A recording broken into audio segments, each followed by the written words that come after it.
Hey guys, what's up? In this tutorial we're going to show you how you can wrap the text in shape in your PowerPoint presentations in 2026. So let us get started. So guys, let me navigate to this presentation and show you an example.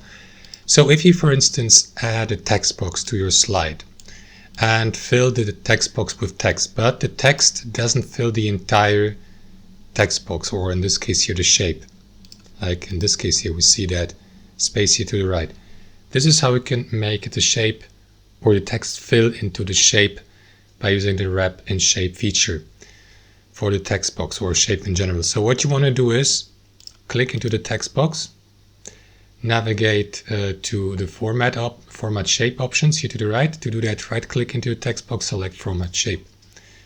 Here to the right, what you want to do guys is navigate to text options, and from that menu here click into that tab, expand the text box settings and choose the lowermost option, which is wrap text in shape.